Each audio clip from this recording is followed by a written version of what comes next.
da pandemia de coronavírus. Estamos exatamente às 20 horas entrando ao vivo com o professor Morton Schoenberg. O professor Morton Schoenberg é uma autoridade mundial em direito, em medicina clínica, em clínica médica, em imunologia, em reumatologia, é um pesquisador, é um cientista com doutorado, pós-doutorado, livre docência, é uma das maiores autoridades brasileiras hoje no ramo da pesquisa científica, com uma grande repercussão no seu trabalho nacional e internacionalmente. Ele integra o corpo clínico do Hospital Israelita Albert Einstein e também da CDC, onde trabalha com deficiência motora. E nós iniciamos a live de hoje, professor, agradecendo muito a sua participação, o seu carinho conosco, com esse público que está nos ouvindo. E quero lhe dar boa noite e já lhe fazer a primeira pergunta. Quem é o Covid-19? Da onde vem esse monstro? Boa noite, Luiz Carlos. O Covid-19 é um coronavírus. Esse grupo de vírus foi descoberto em 1935 e ele tem esse nome porque ele toma a forma de coroa na ultraestrutura e ele é causador de doenças humanas já conhecido em outras circunstâncias. Ele é causador da síndrome respiratória do Oriente Médio, da que foi deflagrada na China em 2012. E esse novo SARS-2, o Covid-19, é um vírus novo, porque a sequência do genoma dele não era conhecida e a transmissão dele de humano para humano não é conhecida. Então, é um novo coronavírus capaz de causar doença no homem. Professor Morton, muito se especula e tem corrido nas redes sociais e autoridades até com certa credibilidade ou com muita credibilidade têm falado que é possível que ele tenha sido criado em laboratório. Isso é possível? A gente pode criar a sequência genômica desse vírus no laboratório, mas a transmissão humana para ele, na realidade, não foi uma coisa criada no laboratório. Na realidade, eu vou até comentar isso, de certa forma, meio assustador. Os mercados em Wuhan abriram. E os mercados em Wuhan abriram com a venda de animais domésticos mortos, caso, por exemplo, de morcegos. Isso é coisa de hoje e de ontem, uma vez que a situação na China está se normalizando. Então, tudo indica que esse vírus, que é um vírus de animais domésticos selvagens, foi alimentado do animal para o homem por uma transmissão dessa natureza, não que foi criado em laboratório. Muito bem. Professor, eu sei que o senhor está à frente de um grupo de pesquisadores que estão estudando novas terapias, novas medicações para o combate do coronavírus. O que é que nós temos aí, o que que tem com relação ao tratamento, o que que é fato, o que que é fantasia?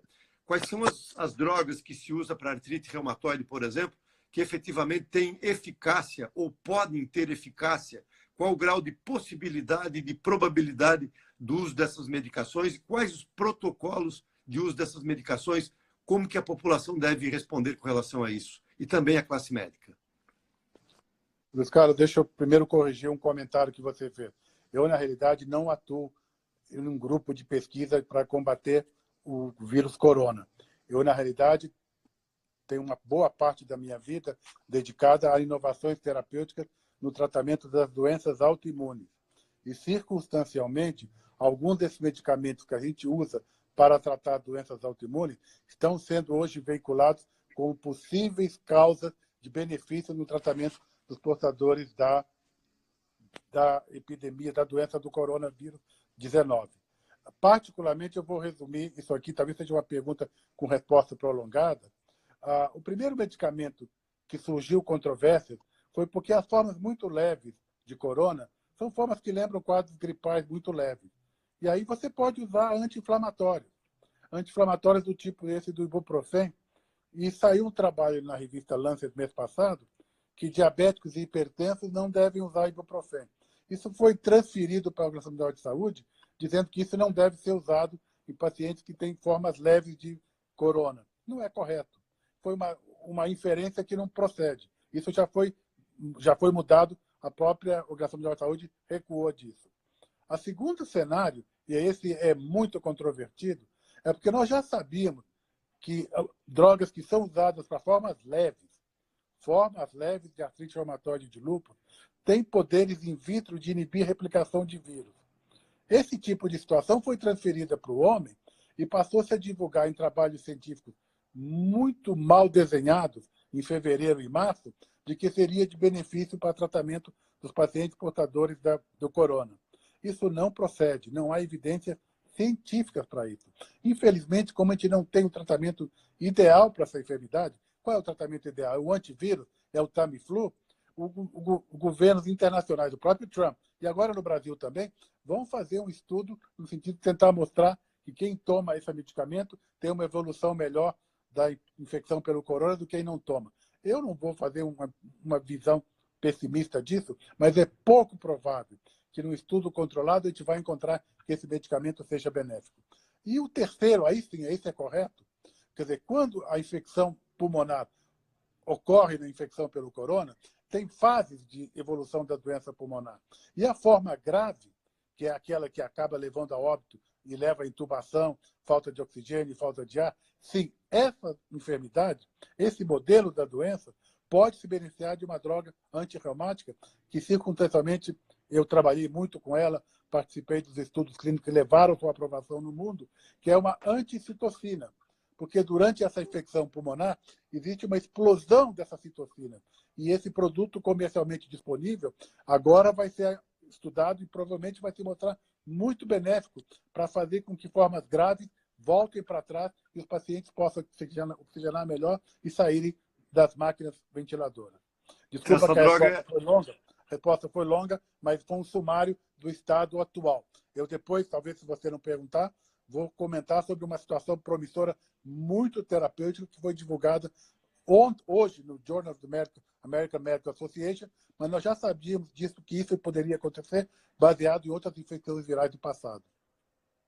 Professor Morton, o professor Didier Raoult, um parisiense, ele escreveu um artigo no Le Parisien defendendo o uso dessas drogas que o senhor comentou para combate de malária, como nos casos críticos. O que a gente tem visto que pessoas leigas têm comprado essas drogas como uma forma preventiva. Isso é um erro absurdo, né? Principalmente porque as doses que eles estão falando aí que vão usar são doses mais tóxicas. O reumatologista usa 200 miligramas 2 vezes ao dia ou 400 miligramas uma vez ao dia. Aqui, por achiometria, de forma empírica, estão usando as doses que ele usou lá nesse estudo francês, que é muito mal controlado. Ele estudo controlado contra placebo. Em outro cenário, provavelmente vai se mostrar negativo. Fala em 600 miligramas por 5 dias seguidos, que é uma droga que pode ser tóxica. Pode ser tóxica para o fígado, pode ser tóxica para o rim, pode ser tóxica para a medula óssea, de forma que não se recomenda isso. Mas não tem outro jeito, Luiz. O pânico leva... Inclusive me perguntaram aqui, outro dia me perguntaram de forma meio irônica, se um médico conhecido que está portador dessa enfermidade, se eu achava que ele ia estar tomando isso. Eu diria que eu acho que ele vai estar tomando, porque na ausência de tratamento eficaz antiviral, que vai ser a saída para essa enfermidade daqui a alguns meses, não tenha dúvida disso, Luiz. Daqui a alguns meses nós vamos ter um antiviral, a lá Tamiflu, combatendo esse vírus. Nós vamos partir para medicações que têm valor muito duvidoso. De certa forma, respondendo a sua pergunta. E como é que o senhor encara esses tratamentos off-label, professor? Que as pessoas têm sugerido aqui perto de Blumenau, numa cidade, um prefeito, inclusive médico, queria no dia de ontem no dia de hoje fazer uma aplicação maciça nas pessoas de cânfora por orientação de alguns médicos homeopatas, né? Então estão surgindo aí muitos tratamentos off-label. Vale a pena tentar ou o caminho vai ser a pesquisa científica e a ciência? Eu acho que se o off-label não fizer mal, pode até ser testado. Porque nesse caso acaba sendo... quem está tratando, na realidade, é o paciente que acha que está sendo tratado e o prefeito achando que virou médico e também está tratando. Muito bem, professor. Eu li uma matéria na sexta-feira dizendo que uma universidade de Israel já estaria muito avançado com uma vacina antiviral. O senhor tem informações sobre isso? Pode nos dizer alguma coisa para tratar essa pandemia? Qual é a esperança que o povo tem que ter? Deixa eu lhe dizer o seguinte, nós vamos ter uma vacina. Não há nada de dramático nesse vírus que seja diferente de outro. Ele se replica da mesma forma, só que ele não era conhecido. Nós vamos ter uma vacina contra ele. Qual das técnicas que vão ser mais eficazes em fazer uma vacina que vai ter que ser testada? Primeiro, num pequeno grupo de indivíduos, para ver se ele desenvolve resposta imunogênica, que a gente chama de fase 1. Segundo, numa fase 2, que a gente chama de fase 2 de pesquisa, para mostrar a segurança e eficácia. E a terceira, mostrando num número muito maior de pessoas que ele é realmente eficaz contra quem não toma vacina. Isso aí, coisa de 1.000, 1.500, 2.000 pessoas. Isso vai demorar um ano e meio. Mas a vacina vai vir. Mas eu acho, Luiz Carlos, que antes da vacina vai vir uma droga antiviral. O Remdesivir, que é uma droga de uma indústria farmacêutica chamada Gilead, está em estudo clínico em Wuhan. E que eu imagino que daqui 8 semanas a gente vai ter a resposta da eficácia dele. O antiviral talvez chegue antes que a vacina. Porque a plataforma de descoberta... Desculpa, pode falar. Eu tenho um amigo que é piloto da Qatar Airlines, que chegou em Hong Kong e foi colocado em quarentena. E deram a ele um coquetel antiviral, né? E ele estava em dúvida se tomava ou se não tomava. Eu disse, olha, eu não sou médico, não posso te responder, mas eu sei que tem vários protocolos em vários países do mundo adotando antivirais em termos de coquetel. Como é que o senhor enxerga esse movimento díspare no mundo inteiro hoje? Esses coquetéis, eles são coquetéis antivirais, onde está existindo aí um mecanismo de similaridade. Se ele foi útil para tal vírus, poderá ser útil para cá.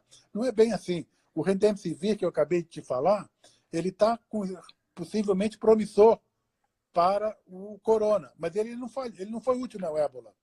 Então, é que essas companhias que têm essa plataforma de antivírus, eles conseguem rapidamente fazer pequenas modificações e partir para estudos clínicos. Em Wuhan, em Hubei, na China, existe hoje mais de 10 antivirais sendo testados, no sentido de verificar a sua eficácia. Vai vir um antiviral. E toda essa situação de dificuldade de conseguir isso agora, porque a gente não conhecia o genoma desse vírus. É um vírus novo.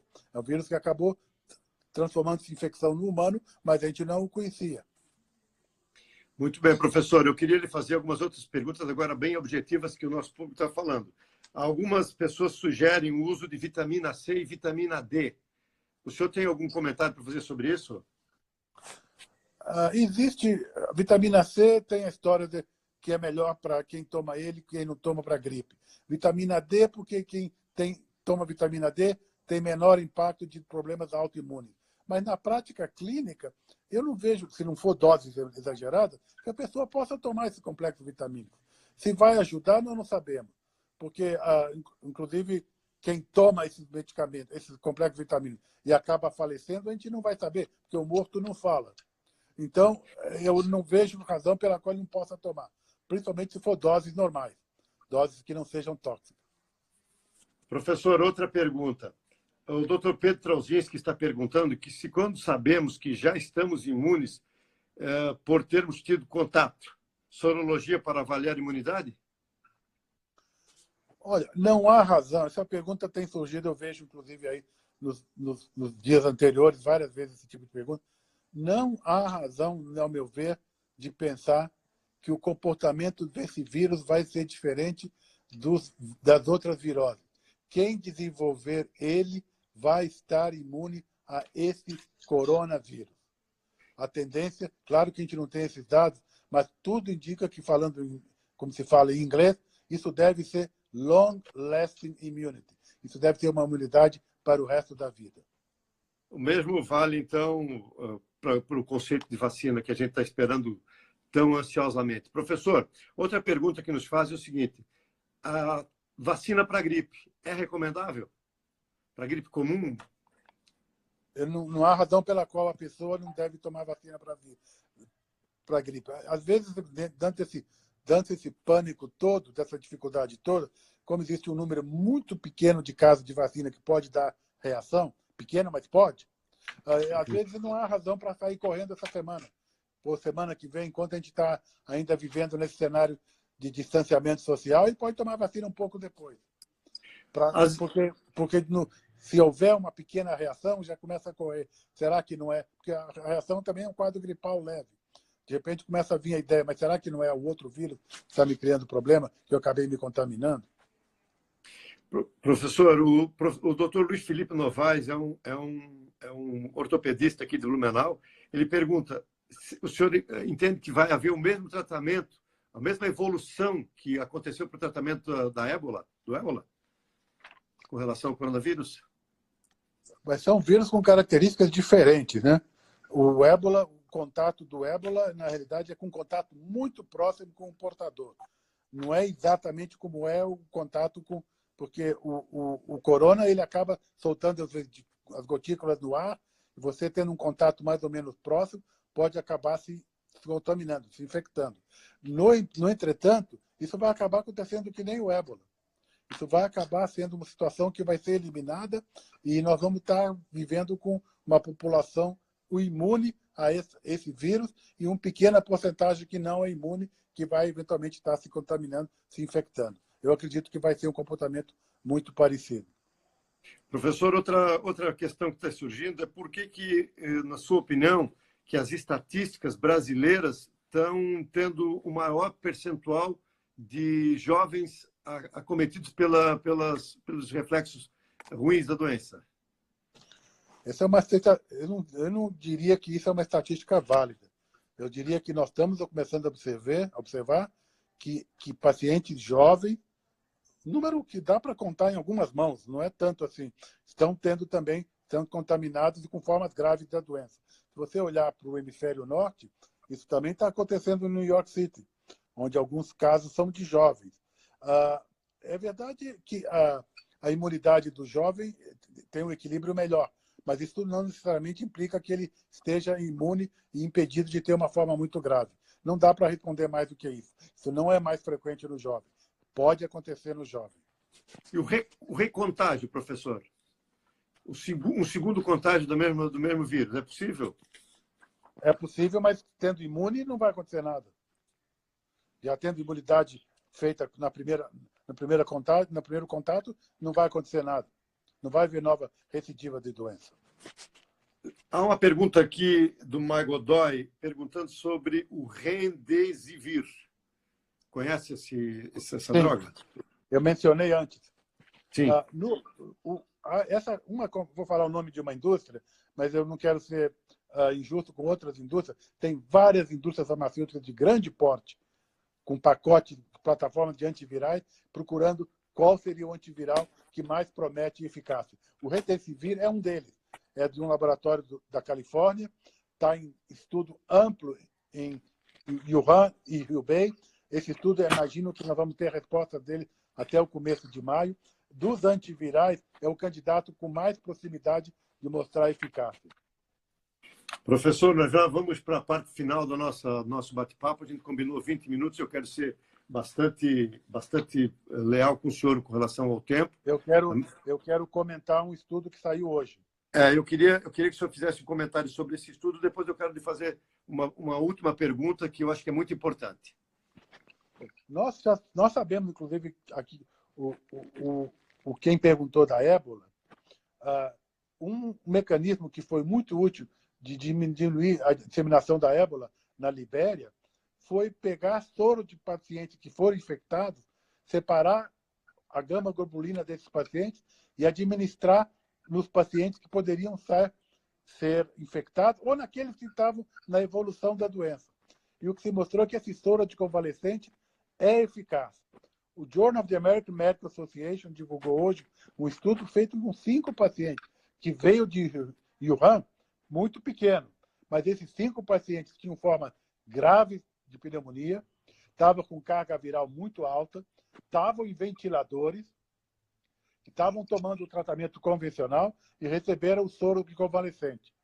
E eles passaram a oxigenar melhor, deixaram de ser entubados, deixaram os ventiladores e se recuperaram.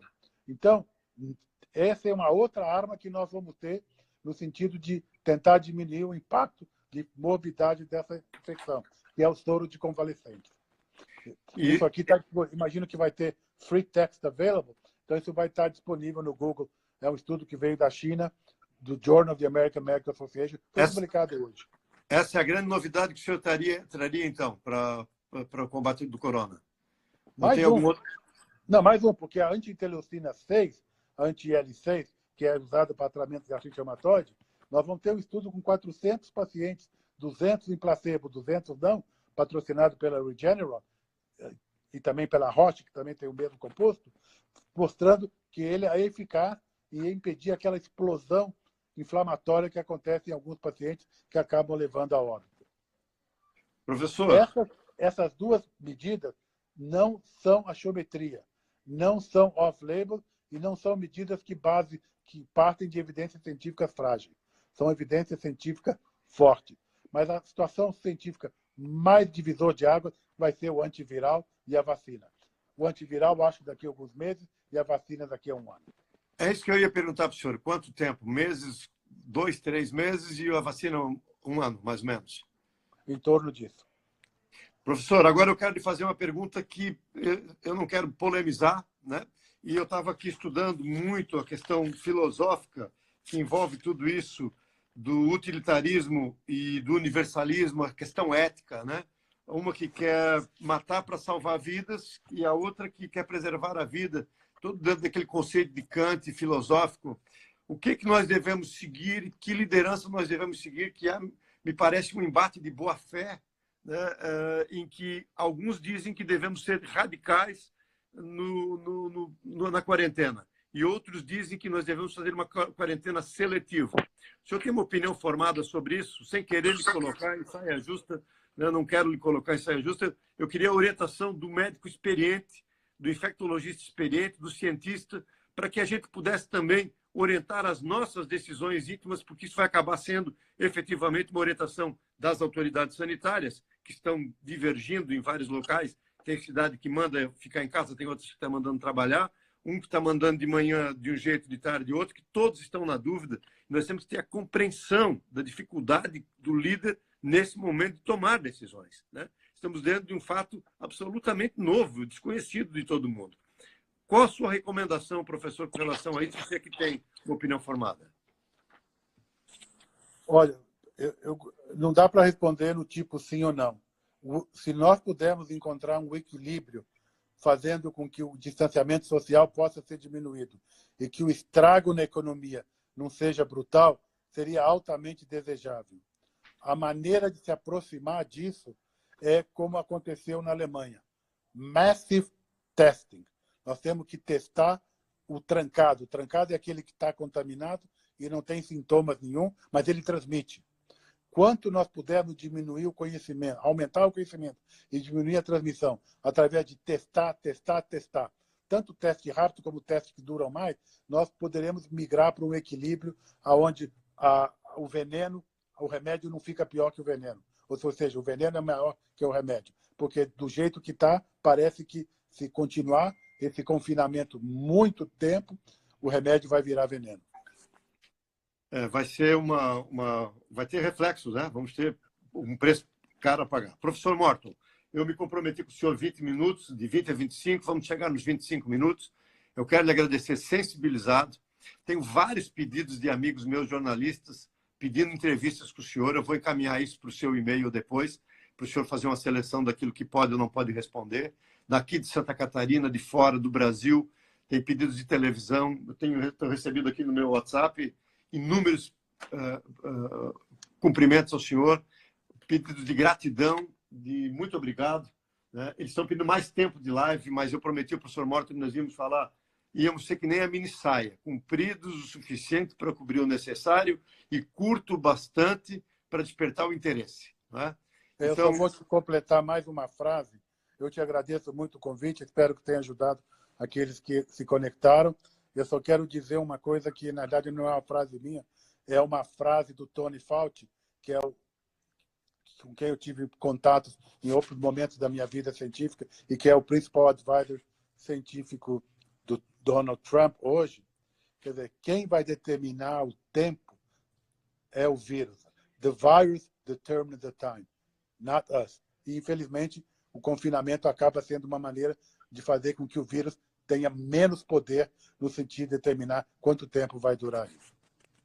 Professor Morton, muito obrigado pela sua paciência conosco, pela nossa grande audiência. Quero agradecer a todos que estiveram conosco nessa live. Lembrar que nós faremos outras lives durante o curso dessa semana. Vamos falar também com um economista sobre economia, vamos falar com uma pessoa especializada em